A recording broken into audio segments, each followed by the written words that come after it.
Hi friends, welcome back to 5 star rating kitchen. ఇవాల్టి వీడియోలో మనం పాలకూర మరియు కొబ్బరితో ఇలాగా కొత్తగా ట్రై చేసి చూడండి. ఇది చట్నీ కాదు, కూర కాదు. ఇలా చేసినట్లయితే పిల్లలు పెద్దలు కూడా 4 ముద్దలు ఎక్కువే తింటారు. ముందుగా దీనికోసం నేను 1 కట్ట వరకు పాలకూర తీసుకుంటున్నాను. ఇక్కడ చివరున్న కాడలు తీసేసుకొని కట్ చేసుకోండి. గడ్డ ఏమైనా ఉంటే చూసుకొని చివరి కాడల వరకు కట్ చేసేసుకోండి. ఇలా కట్ చేసుకున్న తర్వాత ఇప్పుడు ఈ పాలకూరని చిన్న చిన్న ముక్కల కింద కట్ చేసుకోవాలి. ఇలా కట్ చేసుకున్న తర్వాత 2-3 సార్లు బాగా శుభ్రంగా క్లీన్ చేసేసుకోండి. ఇప్పుడు పొయ్యి మీద ఒక ప్యాన్ పెట్టుకొని ప్యాన్ హీట్ అయిన తర్వాత 1 స్పూన్ వరకు నూనె వేసుకోండి. నూనె బాగా వేడైన తర్వాత 1 స్పూన్ వరకు మినపప్పు, 1 స్పూను శనగపప్పు వేసుకొని మినపప్పు శనగపప్పుని ఒకసారి వేయించేసుకోండి. ఒక 2 నిమిషాలు వేయించిన తర్వాత దీనిలో 4 పచ్చిమిరపకాయలని ముక్కల కింద కట్ చేసుకొని వేసుకోండి. ముక్కల కింద కట్ చేసుకున్నట్లయితే మనకి మొహం మీద పేలుతాయి కాబట్టి చిన్న ఘాట్లాగా పెట్టేసుకొని వేసేసుకోండి.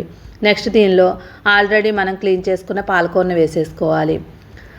ఇప్పుడు దీన్ని 2-3 నిమిషాల పాటు బాగా వేయించేసుకోండి. మరీ దగ్గరికి అయ్యే వరకు కాకుండా కొంచెం వేయించుకుంటే సరిపోతుంది. ఆకుకూర వేయించేటప్పుడు మూత పెట్టకండి, కలర్ మారిపోద్ది. ఇప్పుడు ఇలాగా దగ్గరికి అయిపోవాలి. ఇలా దగ్గరికి అయిన తర్వాత స్టవ్ ఆఫ్ చేసేసుకొని దీన్ని పూర్తిగా చల్లారనివ్వండి.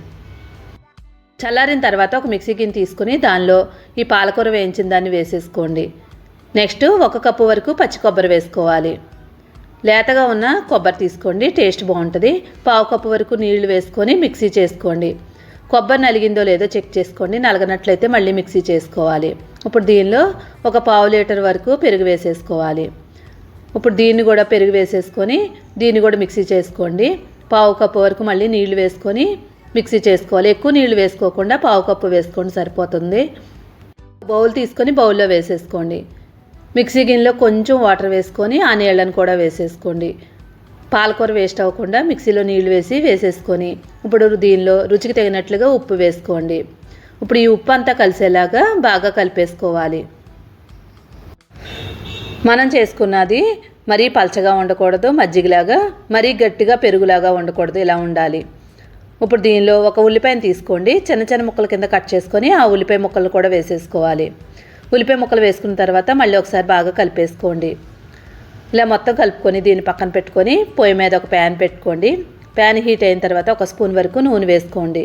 నూనె బాగా వేడైన తర్వాత దీనిలో ఆవాలు 1 స్పూన్ వేసుకోండి. ఆవాలు కొంచెం వేగిన తర్వాత జీలకర్ర వేసుకోండి. ఆవాలు జీలకర్రని 2 నిమిషాల పాటు వేయించేసుకోండి. ఇలా వేయించిన తర్వాత కరివేపాకు, ఎండుమిరపకాయలు, ఇప్పుడు వీటినన్నింటినీ కూడా బాగా వేయించేసుకోండి. ఇక్కడ శనగపప్పు మినపప్పు అవసరం లేదు, ఆల్రెడీ వేసుకున్నాం కాబట్టి.